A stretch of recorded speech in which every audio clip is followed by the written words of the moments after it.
Hi guys, and welcome to Addicts Having Coffee with me, Tony Quinn, where we talk addiction, recovery, and everything in between. And today I am super excited to say that I have Richard K with me. Hi, Richard. Hey, Tony. So guys, okay, I'm just going to give you a little bit of a backstory with Richard. I got a phone call from someone from Richard's family saying, will you please go visit Richard in rehab and speak to him and try help him? So I went to this rehab and I rock up and I see Richard, and Richard was like, who the fuck is this woman and why is she here? And he wasn't interested. And then Richard went on his own journey, which you'll hear about in this. And then I saw you again, right?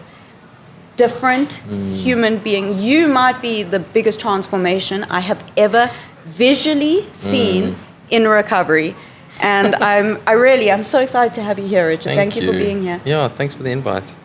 Richard also drove all the way from the Midlands to be here, so we need to thank you. Everyone out there, thank Richard, please. Comments.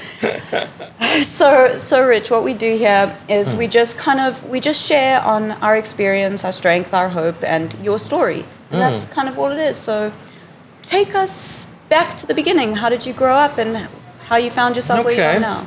Yeah, first of all, thank you for inviting me. It's so good to see you again in different circumstances. Very different. But yeah, I guess, normal upbringing, I suppose.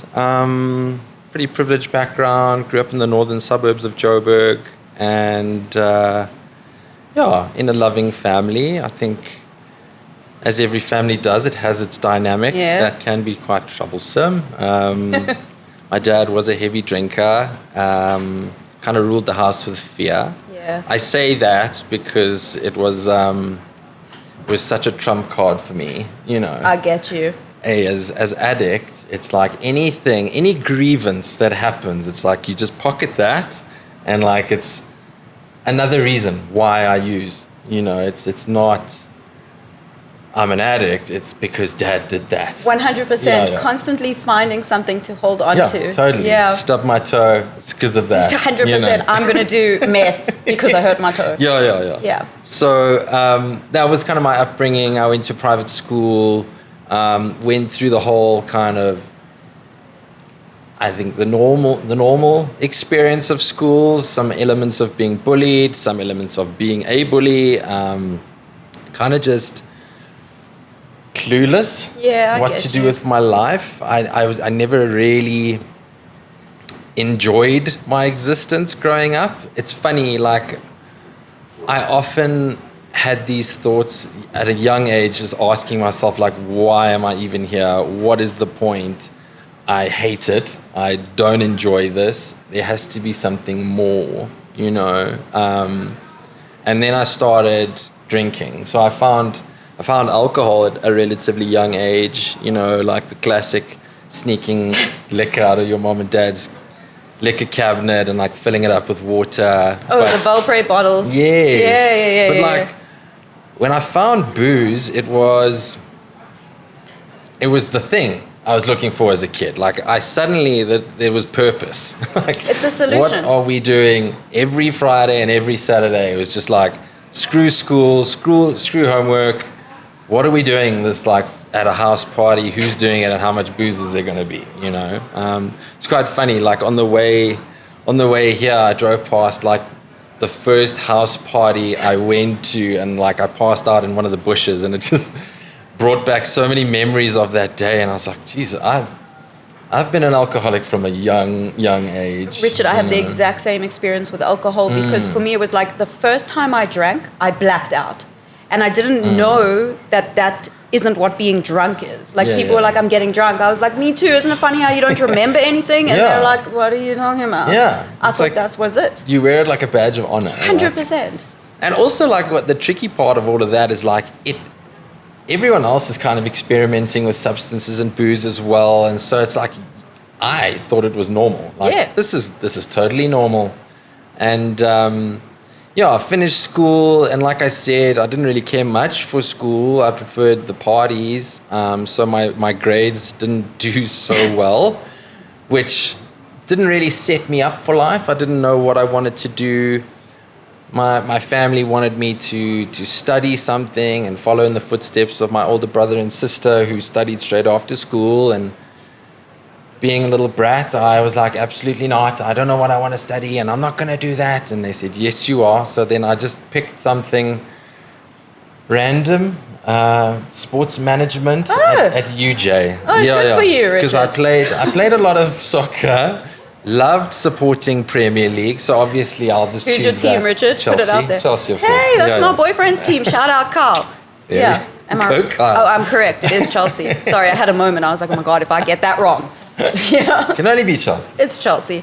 So I studied sports management for 2 weeks because after the first 2 weeks of orientation and getting drunk at varsity, I heard from someone, you can drop out without having to tell your parents. Yeah. I thought this was amazing. So I did that. I dropped out and didn't tell my parents. That's what I was going to say. Classic. Yeah. No, I couldn't. I couldn't do that. So I had to then make a plan B and get a job because I couldn't pretend going to varsity for too long until exams started. Of course. So I did the classic, like, cheers, mom, dad, love you, off to lectures, and then I just go and get drunk and hang out with friends, and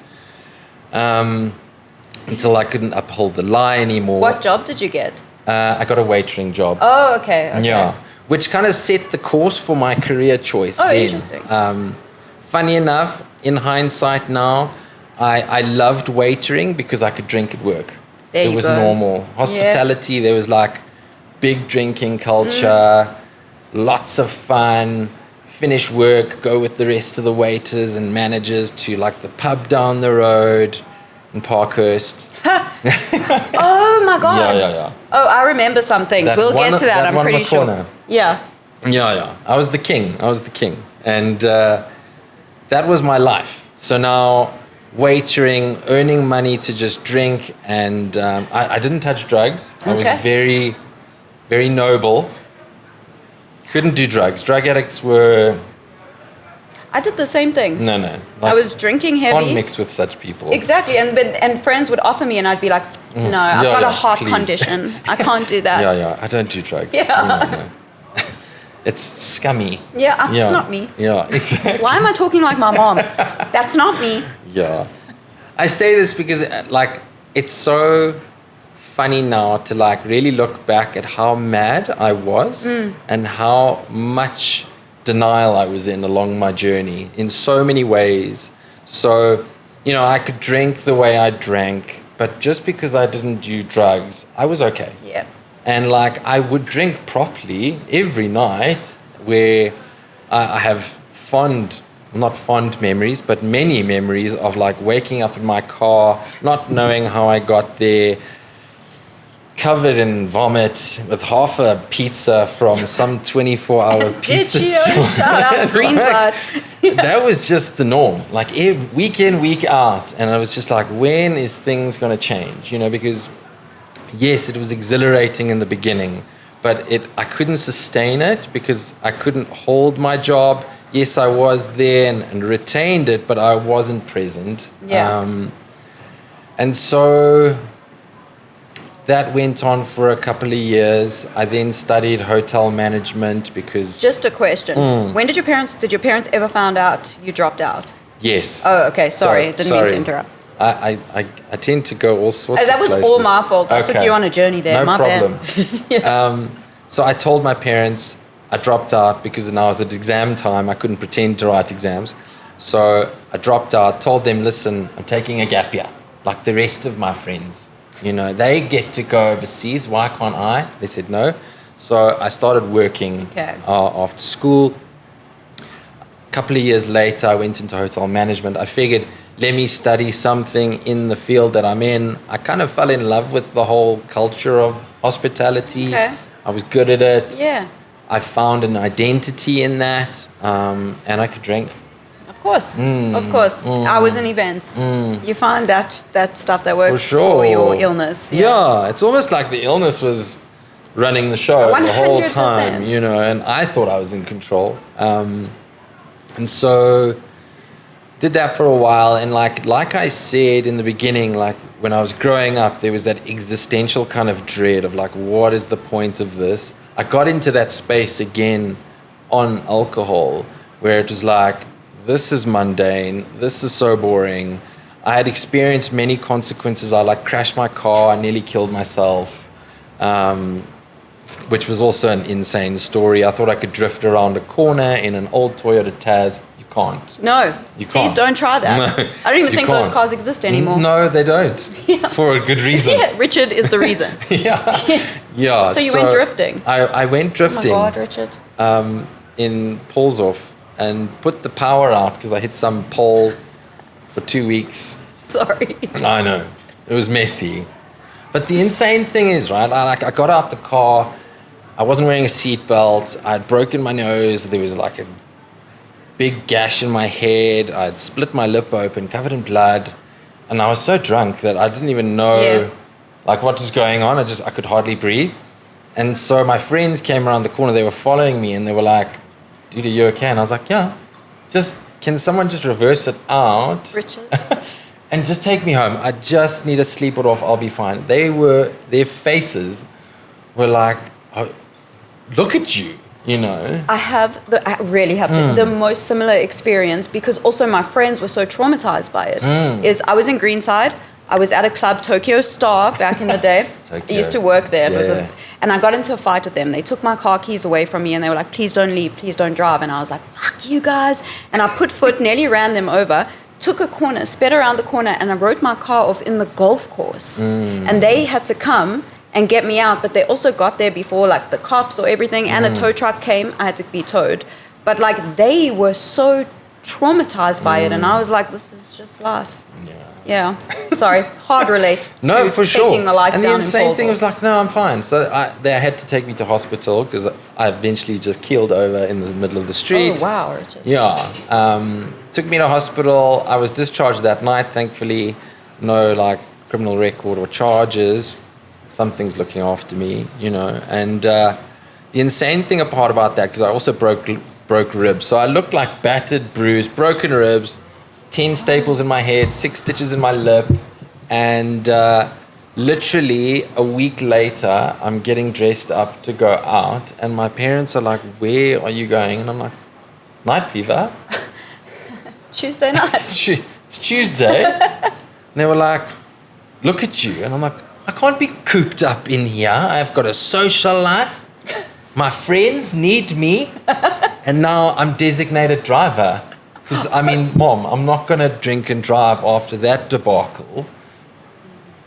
So you drank and drove? I drank and drove. I drank and drove after the debacle. How did that go?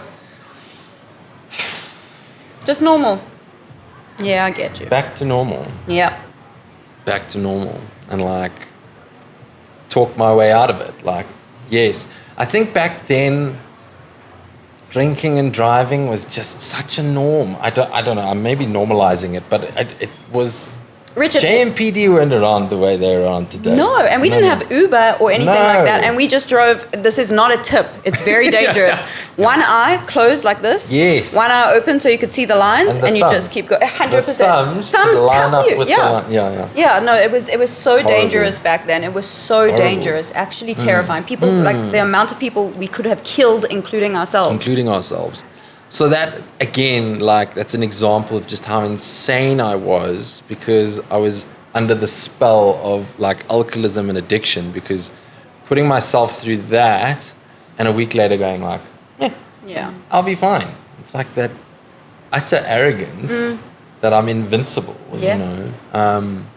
So I had those experiences, bar fights, just losing my car, can't find it, trawling the streets of Parkhurst, like trying to find my car again over and over. It's just like, it never stopped, you know.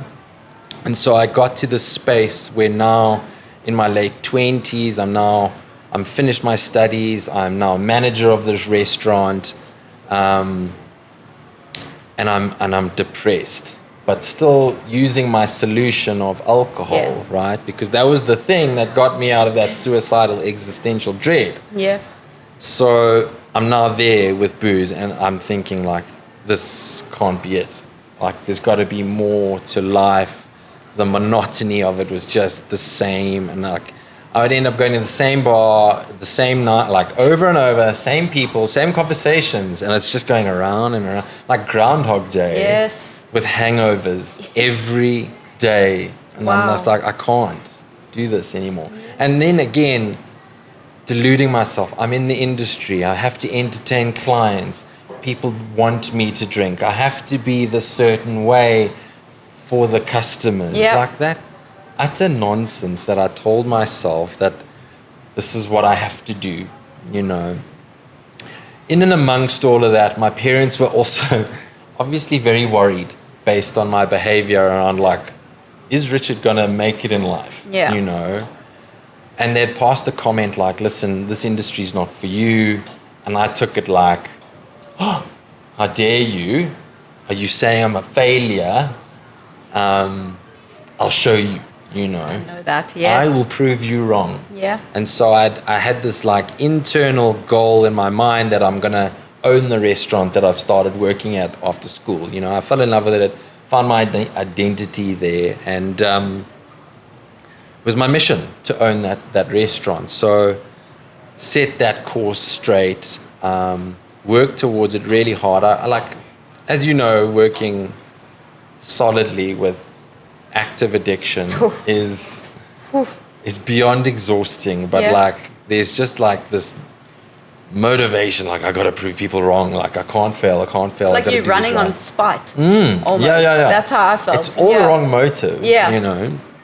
And so I got to this space where the owner was like, cool, I'll sell it to you. Oh. And along that journey, it took me 10 years to get there. In that journey, like I had found the later part of my later 20s, in the kind of circles that I was in now, drugs were offered to me. Yeah. And had my first line, and there it was. It was like alcohol did for me when I was in like my early teens, my late 20s, drugs did the same thing. Suddenly it's like, it felt like a spiritual awakening. You know, it's just, boom, the lights come on, everything makes sense, relief, that internal relief happens. It's like, I found it. Yeah. I finally found the thing that The I've been looking for my whole life. And so obviously with drugs and the stigma around it and the hours I was working and the goal that I was trying to attain, I couldn't juggle it all. So Absolutely. I ended up using every day. Yep. And obviously using cat and coke and the stimulants, I was again under this delusion that it's making me more productive. Always. Always. Oh, I can concentrate. Spreadsheets for days. I can clean anything. You want me to clean the restaurant? A spreadsheet. Up all night. Hey, cells connected to cells connected. God. I'll sort out your taxes. Yeah. And steal from you at the same time. And so I was in that spell again, going like, okay, this is making me more productive. I remember even using the words, I'm self-medicating. I've said the same thing. It's just because it's not I'm getting it from a doctor, but like I'm getting my own like homeopathy, like vibe. It's natural. It's a natural chemical made from cleaning detergent. Exactly.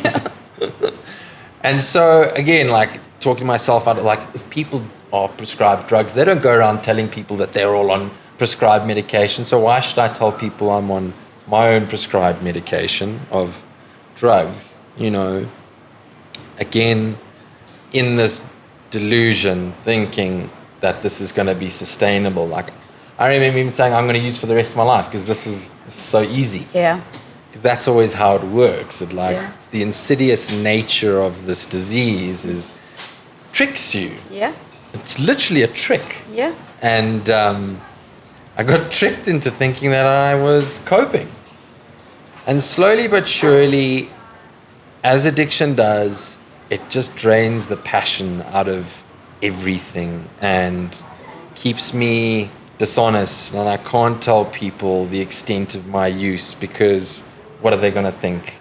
I have a business. This is the very thing that like I've been chasing. Also, side note. Yes. In the struggle of my addiction, I thought if I become owner of this restaurant, I'll be okay. Yeah, that's the goalpost. I'll be okay. I'll be financially secure. I can breathe. I'll be fine. And when I got there, nothing changed. And I was still like, yeah, this is still stressful, and there's more responsibility, and I've got, salaries to pay, and it was a popular restaurant. I know. Yeah. Do you want to know something popular. really funny? Yeah. It was very close. I'm not going to say the name of the restaurant, obviously, but it was very close to a recovery meeting. Yes. And we used to go. Up. Yeah, we used to go there. I know. All the time, and I remember. I hated you guys. No, I remember. Us, me. We I all hated sat me. there. Yeah. Yeah. Do you know why? Yes. I was like, all they do is come here and order one coffee, and they want it now, and they take all the tables and chairs, then I have no space for my customers that spend using like drinking. Proper. Yeah. And so I hated the fellowships I mean, coming fair. into my shop. Hated them. We were there every Monday. It was every so Monday. dodgy. Even when I was waitering, I'm gonna little secret here. Yes.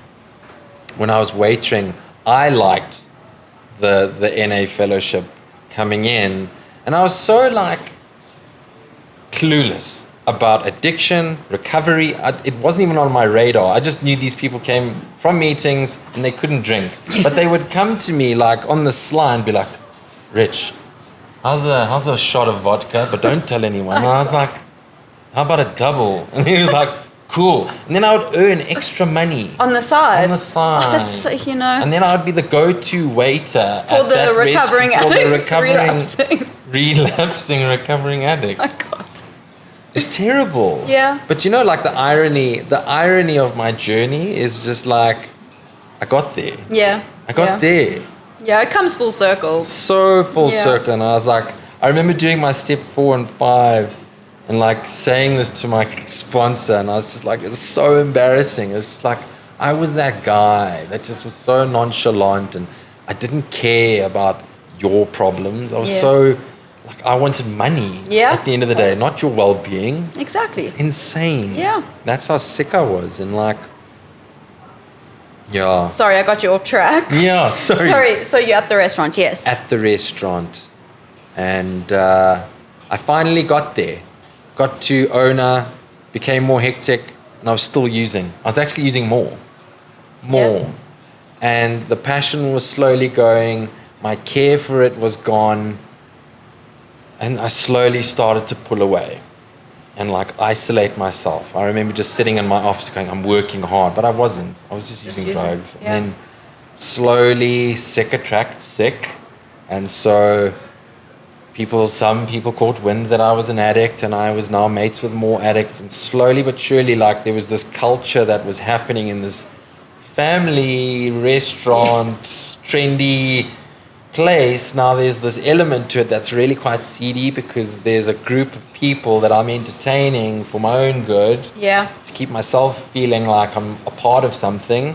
Yeah, you find community. Yeah. And people saw that. Yeah. And like, word gets out, and they're like, well, I'd rather go somewhere a little bit safer, And I didn't notice that at the beginning, but I could see now the numbers starting to dwindle. Wow. Do you think that would be enough to be like, oh, you know what? I think it's my use. Let me start actually taking responsibility. I put myself in that headspace, and that's the kind of thing I would be proud of. Isn't that sad? Like inactive, I would be like, I'm that person. Like like you said in the beginning, like a badge of honor. These are my people. We are like this. We are special. We are different. Kind of thinking. I don't know. Yeah. Do you know what happened to me? Like, so arrogant. It's just like, I've done this. I can do it again. Yeah. I watched it all crumble, and I was just like, I can do this again whenever I want. Mad. Yeah, and I understand that thinking. I really do. And so sadly, like, the restaurant closed. I couldn't keep up with the overhead. But again, like, it's just, I highlight just how I thought and how I deluded myself. Yeah. And how this disease convinces me that it's everybody else's fault and not the very thing. Yeah. Yeah. So, yeah, sadly, an institution closed. You know, that restaurant was going for a long time. It was very, very well known. Very well known. For recovering addicts who were apparently relapsing. Yeah. Yeah, I hope they're better now. They are. Sorry. They are. I was part of your journey to get well in the long run. You're in their step forward, it's fine. Yeah. And so, yeah, sadly that chapter had closed, and now I was so thick in my drug use, I couldn't fund it anymore because my restaurant was funding that. So I turned to harder drugs. Yeah. Ding ding, oh my goodness, Crystal, like, where's this been all my life? Cheaper, hey? Keeps you going for longer. Why did no one introduce me to this from the start? But also, well, it's an insidious substance that... Oh my God, no words. No words. Like, I get chills thinking it's about terrifying. That journey alone was just... That's when I saw you. Yeah.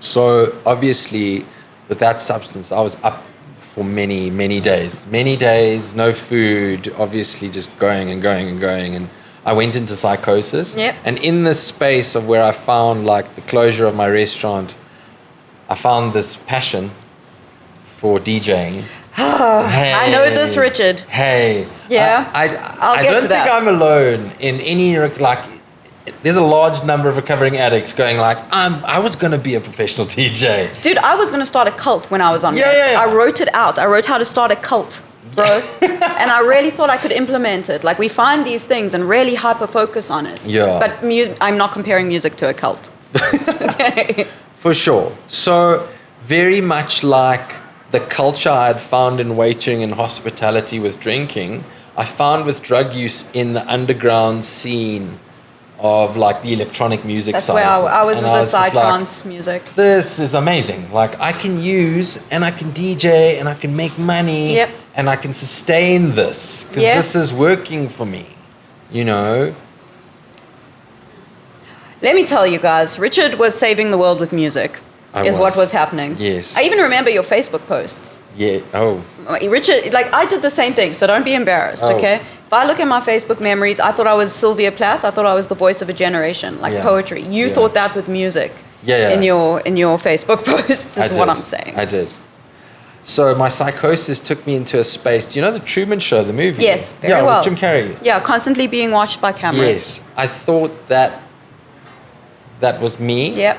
So I was in this reality show where I was on this road to stardom to become a DJ and overcome addiction myself. Yep.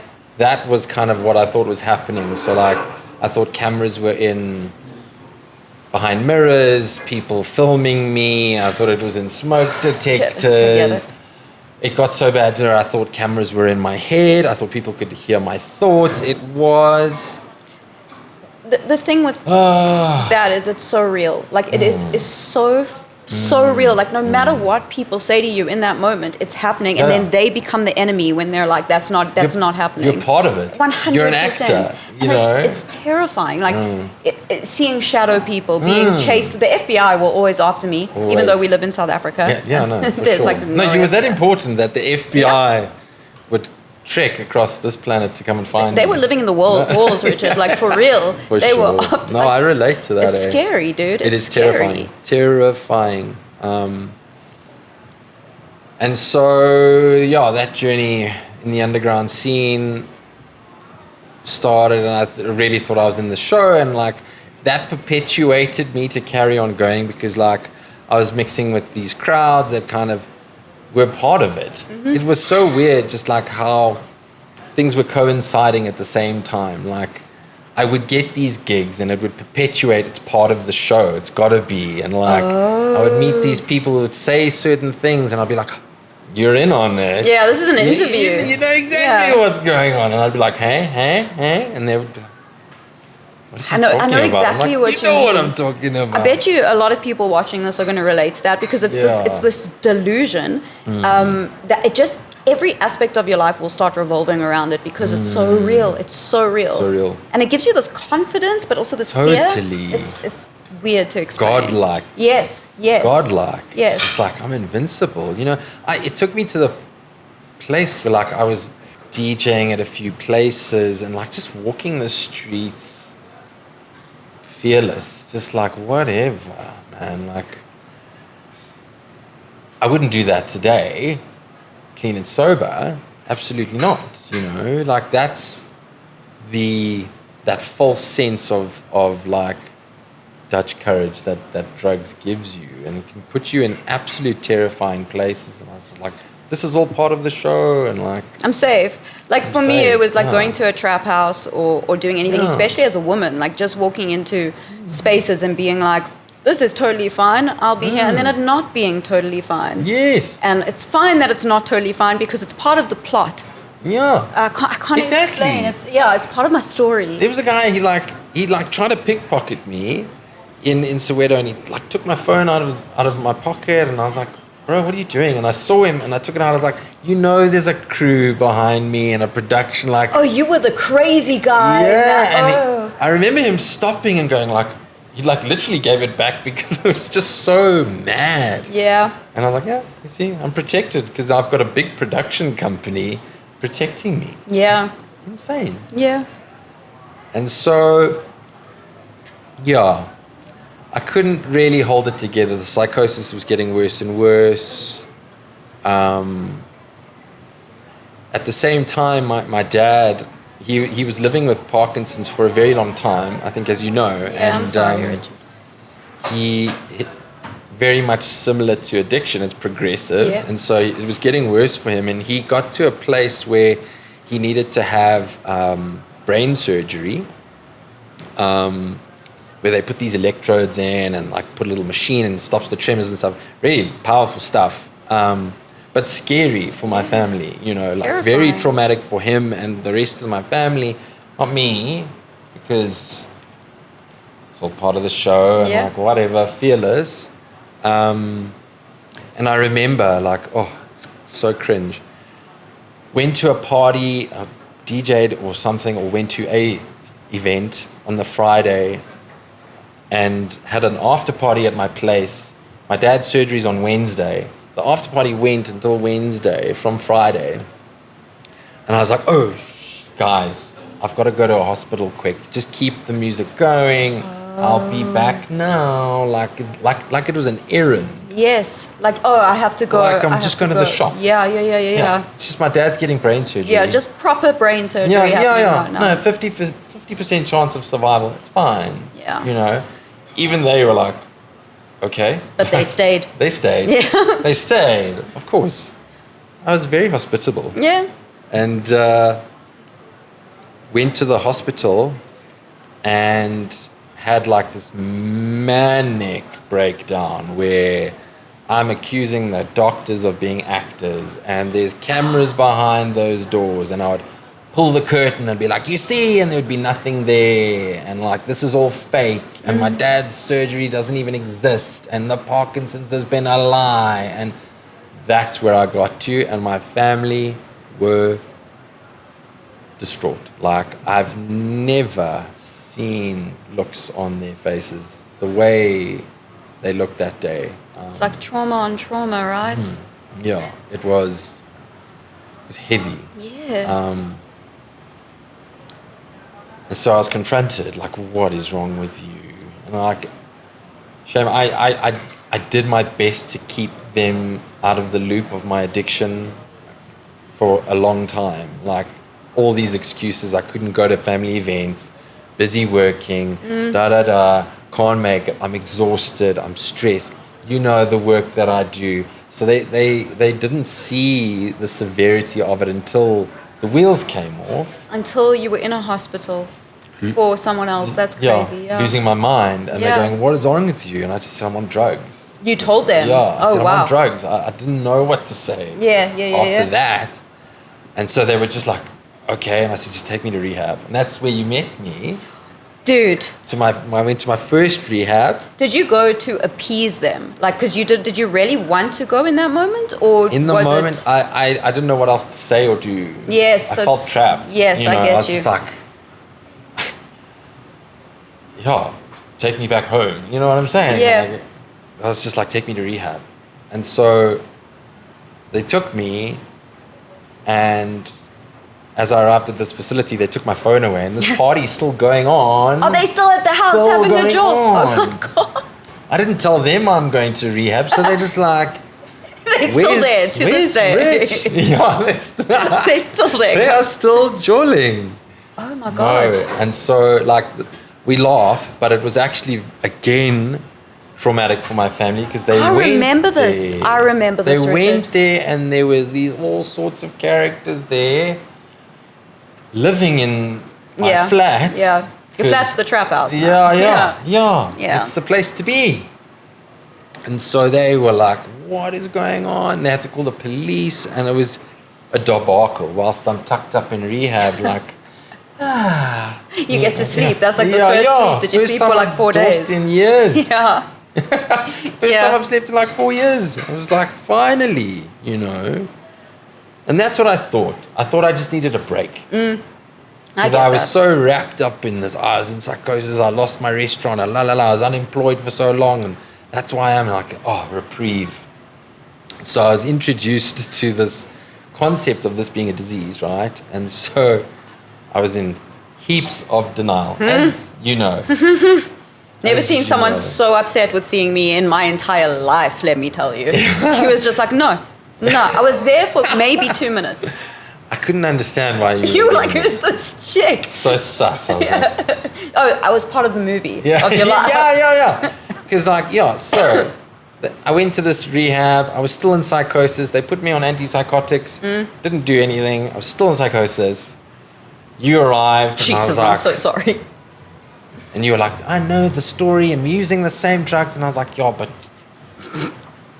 you and me, different. I've got purpose. I'm here to save the planet with my music, obviously. Yeah. And like lobbying the use of LSD. Everyone needs to use LSD. This world will be a better place. I remember you saying that. Yeah. Yeah. Because I Not believed it. denouncing any of this, but yeah. I believed it with conviction in my insanity. And so you arrived and you shared your story, and I was like, that's not me. I found the differences and not the similarities, like they always say. And so I was just like, cool. 28 days, I'm done. Longest 28 days of my life. Yeah. Because I still wanted to use. Yeah. And that, without a solution, I was like clutching on, like, this has to end. I remember getting to 2 weeks of my treatment, and I was like, this is the longest period of my life. I can't do this anymore. But so cunning. Yeah. I won't say it outright. I'll be like, yes. No, I love rehab. Oh, I'll do all the things. Oh, no, for sure. Because I know if I say something, they might go, you need to stay longer. So, yeah, no, I'll meetings, sponsor. Get it. I'll do the step work. 12 steps. I'll do it. Mom, I'll do it on the outside. Yeah. I'll do it on the outside. It's performing recovery. Yeah. And people like you and I'll say it like that. I knew it the first few times I went through the process, and I didn't want to be there. I also went to appease. It was a break. I was performing recovery. I knew I participated enough to look like I was participating. Yes. But I really had this plan to leave. My plan was leave, magically get a job, magically find a place to live on my own with no money, and magically use successfully again. That was like my process. Yeah. Went through the same thing, same narrative. Where it was like, again, there was this like duality. There's like two voices in there. Like, one was saying like, you got to do this and you can do it on your own. You don't need this as a solution. You just got to get back out there, get back on your feet. You need to get a job. You'll be okay. Go to the meetings, do the step work. That was secondary for me. In my mind, a job was the solution. Same. I just needed the job. And so after 28 days, I'd spun my parents like, I'm fine, I'm good to go. Like, thanks for bringing Tony. I hear what you're trying to do, but I've got this. I'll go to the meetings and I'll get a sponsor and I'll do all of that stuff. And so I left treatment and like a fish out of water. Like it was so scary. Didn't verbalize it. No, I'm fine. I'm good to go. I'd actually made connections in rehab as well, dodgy ones, where I was like, we can maybe start selling some substances to fund business plans. So many business plans. Oh my God. So many. It's going to be, And so hung out with those guys. They didn't really have recovery. And I needed to prove to myself that I could do this on my own. And so I'd go to these meetings, NA meetings, AA meetings, and I'd listen for the differences and not the similarities, and I wouldn't be a part of, and I wouldn't share. I would just sit there and be like, this is horrible. I'm not getting anything out of this. Yeah.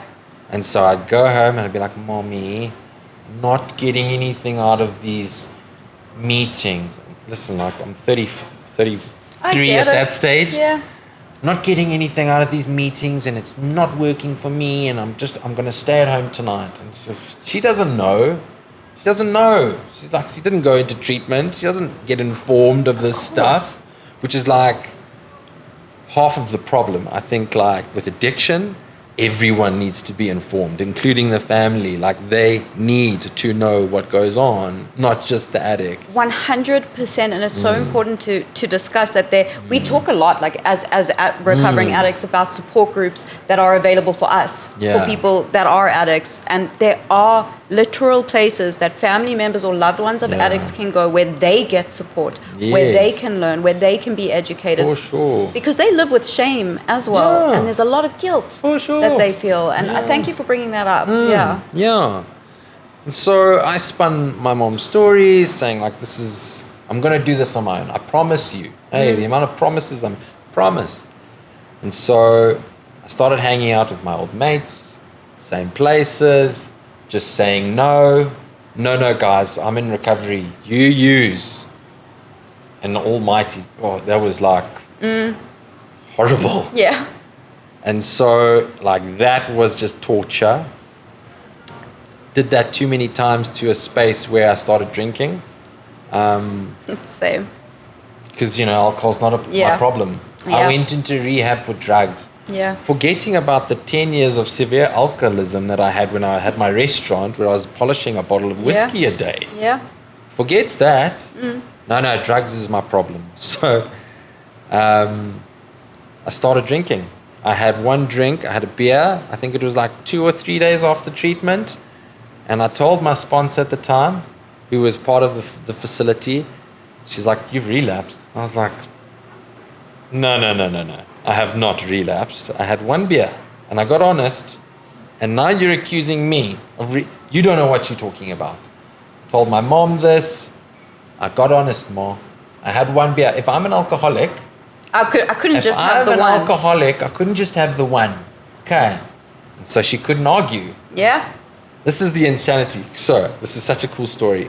So within leaving treatment, 2 days in, I'm having one beer, I'm getting people. Now, prior to that, before discharge, I'm going, I'm never going to drink and I'm never going to use. I promise you, Mom, I promise you I'll never. 2 days later, I'm having a beer. Yeah. Why? Because drugs are my problem. Yeah. It's never been an issue. Yeah. It was an issue for a long time. And so I had the one, I got honest. If I was an alcoholic, I'd be drunk. I'm not drunk, Ma. She's like, cool. Can't argue. And I went to bed feeling pretty good about myself. Next day, 2 beers. Doop, doop. It's the legal amount, I think. I don't know what it is anymore. At that stage, it's 2 beers. I can drive home. Went home, told my mom, I had 2. See, I'm not an alcoholic, not an addict. Yeah. If I was that, I couldn't control myself. Like they were telling me in treatment. And so the 3rd day, I have 3 now. Because I know I'm out with my mates, make business plan McGee over here, trying to make it happen with beers over lunch. Yeah. So I'm having 3 now. And I go home and I go to my mom. She's like, did you have anything to drink? And I said, yeah, I had 2. There you go. I had 2. Yeah. The lies start. The lies. Oh, I had 2. Next day, I get completely wasted. Wasted over lunch. Now I can't go home. I can't go home drunk. I've been holding I know where this is going. Been holding it together. Yeah. What can I do? They're phoning me. I can't slur my words. I'm not answering the calls now because whenever they phone, I was always answering. But ignore. And I even remember my brother and CJ came to where I was, Hyde Park Hotel or something like. And they were like, "Where are you?" And I'm like, "Here. I'm here." Why? What?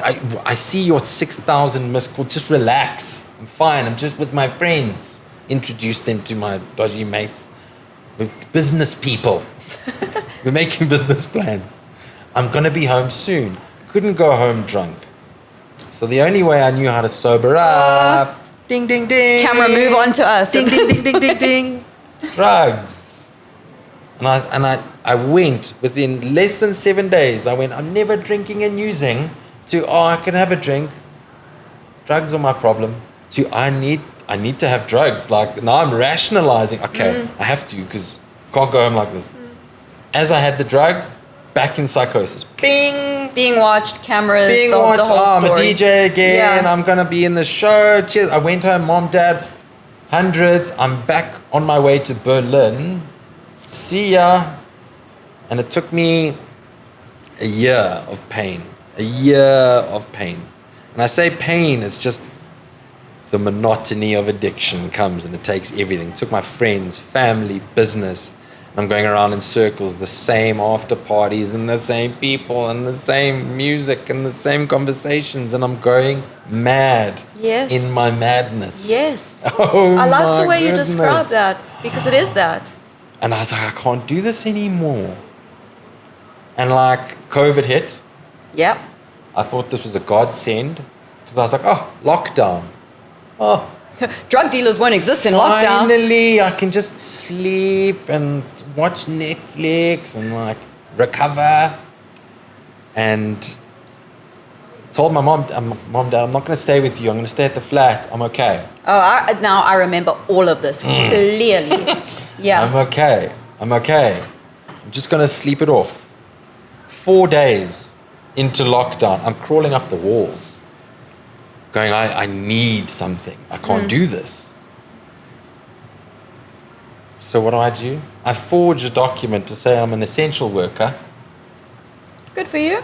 to drive Okay. around town so I Yes. can go to my dealers. Yeah. Yeah. Yeah. Worked. Thought I was clever. And so that kept going. I was couch surfing with other addicts, other people struggling. Because now I was an essential worker, I could get access to things, and It's such a meth addict thing to do. I know, Sorry. Yeah. I know. Yeah. It's all part of the show. Yeah. And so, couch surfing from place to place, and eventually my addict mates were also just like, Yeah. "Naught, Yeah. you're not bringing anything to the table. Get away." And so I remember like the guy that I was living with, he even got evicted or something happened with his lease, and he's like, "I'm out. I'm going to a friend." And I was This like, I remember because I remember when this happened. I don't know your friend, so I can't come with. Hey, Yeah. he's like, no. And I was like, okay. So I lived in my car. I lived in my car for like a week or so. That was the darkest place I've ever been, ever. You know, because it's now, my family finally, bless them, like stopped enabling me. Yes. Because they cottoned on, Yeah. obviously with being informed that my manipulations and my lies and my need for groceries and my car troubles. Sorry about that. I may have informed them. Thank you. Thank you. Because that's what I was doing. Yeah. I was deluding them. I'm hungry, and I wasn't eating. I was just using. Yeah. And so they stopped the money, and it all just came crashing down. I was sitting in my car in like dark, lonely place. It's cold. Dark, wanting to kill myself, suicidal, you know. The insidiousness of addiction is, like I said, is like when I found drugs, I was alive. This was the thing I was looking for. Fast forward some years later, and I'm wanting to kill myself. There we go. Progression of addiction.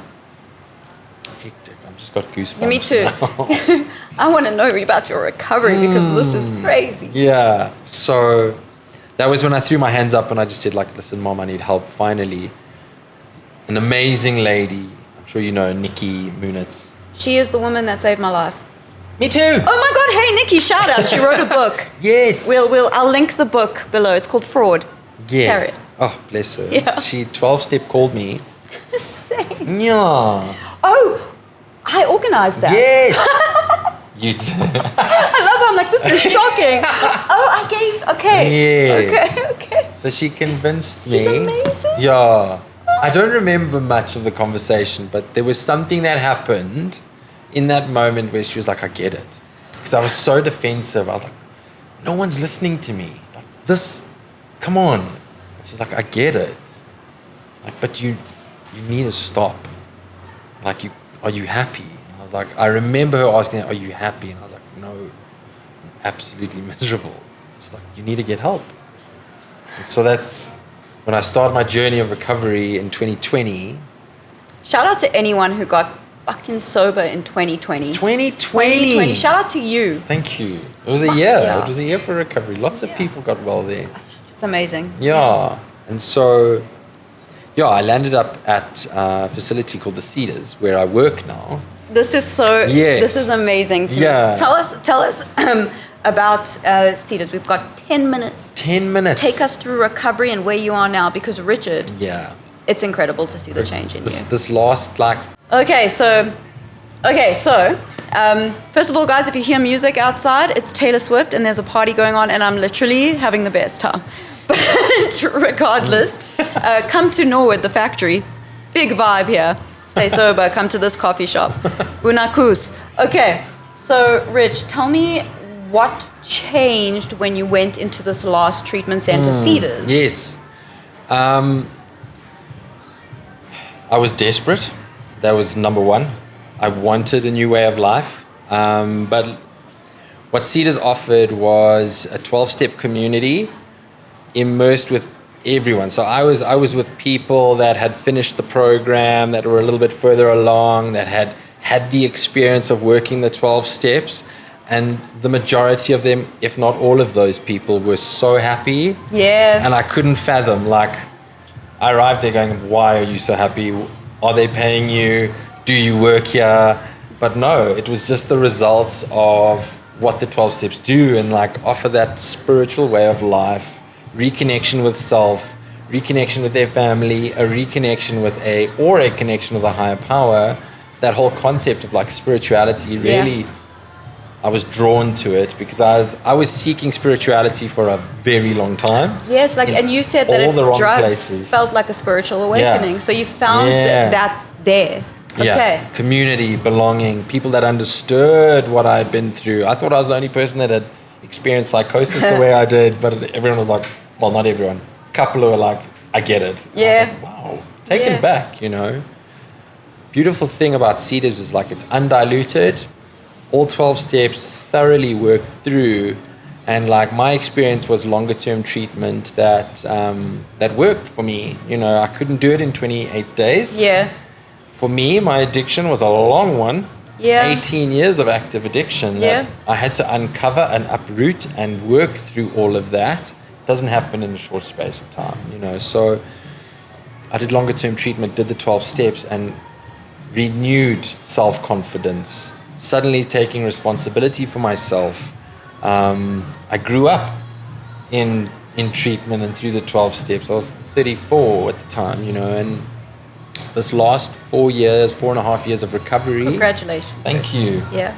Last 4.5 years has been amazing. The best part of my life to date has been that. Like, I've experienced hard times. Like, as you know, my dad passed away. I was 9 months into recovery when my dad passed away. And like, that for me was this testament, and like I worked the 12 steps through that and got through it without thinking of drinking or using. Wow, isn't that a beautiful gift? It was amazing. You know, you can be there present for your family and for yourself and allow yourself to mourn. Yeah. For the first time, I'm suddenly being that pillar of strength for my family instead of like, where's Richard? Why is he late? Why is his phone off? You know? So that was one of the hardest things I've had to do in recovery, is experience that. But the 12 steps got me through that, and that solidified my belief that this program will work through whatever life throws at me. Yeah. You know, and so since then, I've got a humble job as a waiter after treatment. Very humbling. Did you go back into wait? Yeah, oh, that's cool. Yeah. My journey took me there. I didn't want to, but I followed suggestion and got a humble job as a waiter, from owner to waiter again. Loved it. That's cool. Clean, sober, new experience, and I did that for about a year and a half, and I was then asked to go and join the treatment facility that I went to, South Coast Cedars, and start my journey as becoming an addiction counsellor. Oh, so are you working as an addiction counsellor, right? Yes. I'm currently at the Midlands branch. I'm writing my final exam next month. Richard! Yeah, I'm going to be qualifying. Hopefully I pass. But you're going to be qualified. You're going to be qualified. Yeah. That's amazing. So that's been incredible, is to finally give back and see the change happen and be part of people's journey. And it's so rewarding. Do you find it humbling and just, I don't know, to be able to give back like that, and also in the place that helped you, that's a beautiful kind of journey from where you were. It's given me a sense of purpose, something that I've been looking for my whole life, not just serving drinks and getting drunk. Or saving the world with music. Saving the world with music. I wouldn't take away from anyone who has saved the world with music. My own show that doesn't exist. Yeah. But real wholesome purpose where I get to help people and give back and help families at the same time. We affect so many people when we're sick negatively, but when we get well, it's exponential, the benefits that everyone experiences of people in recovery, So that's the best part of this job, is to see people get well. Amazing. Challenging because I get to see how difficult this is for people. I get to see denial, the same one I was in and you saw. And I have to face that. I face myself a lot. That's what I was going to say. It's a mirror. A mirror, and it's frustrating. Of course. I was I can only just imagine what people went through with me. But for those that are desperate and want a new way of life, it's incredible to see that sparkle come back in their eyes and them smiling and belly laughter. Yes, joy, actual joy. It's so rewarding. I love, and I just want to say to everyone out there, I have never, and you'll know this if you've been watching me for a long time, I don't sit here and allow people to say rehab names, right? I just know that a lot of people, I just love Cedars, and I love the idea of how it works and the community that it creates, because for me, my recovery wouldn't be possible without community. Yes, I was privileged enough to go to a facility, right, which was in Cedars. On the outside, Narcotics Anonymous for me, which doesn't work for everyone, work for me, work for you, worked in those spaces. It's that community that solidified me and gave me purpose. For sure. Just like you have, and to see you part of that. Okay, how do I explain this? This is the last thing. I saw Richard at a rehabilitation centre, hating his life, looking like a completely different person, not wanting anything to do with me. I swear, I think I was there for 5 minutes, and I was like, I'm out. This poor guy doesn't want me here, and I felt for you. And I knew that I had to leave, right? Yeah. To now see this, from my perspective, this turn, this shift. Richard, there are people that you have helped. Oh, I'm going to cry. In the recovery space that I care about so much, so much. I love them. They are my people. They're like my children to me. And you played a role in their recovery and giving them their life back. You played a role in giving my friend his child back. Wow. These are things I know you've done, and these are things that recovery counselors who rarely care and facilities that rarely care do. And I've seen you do that, and I want to thank you for the hard work you put out there. And it's so amazing to see where you've come from and where you are now. Every time I see you, I'll be shocked. Every time. Sure. Every time, Rich. Yeah. It's why I have so much gratitude for this, because of where I've come from and where I got to with my addiction, and where I am today it's chalk and cheese. Yeah. It's really so incredible. The beauty of Cedars is the counselors are all in recovery themselves. That's what saved me. They understand. They are addicts in recovery, working the 12 steps in their lives, getting on with it. Free. Yeah. Free from that stuff. Rich, I love this so much. Thank you from the bottom of my heart, thank you to Cedars. Thank you for being a counselor and for giving back, because I've seen you give back. It's like this. It's so real, the work you've done. You have no idea how far-reaching it is. So, and thank you for driving all the way from the Midlands to being here and getting on this couch and sharing your story so openly and so vulnerably. Thank you. And I know your family is going to be very proud. Yeah, this is for them as well. This is for you guys, and we love you. Rich, Love thank you you guys. so much for being here. And before I leave, I'm going to say what I always say. Guys, remember, we do recover. We do recover. Thanks, Rich. Thank Thank you so you. much for being here.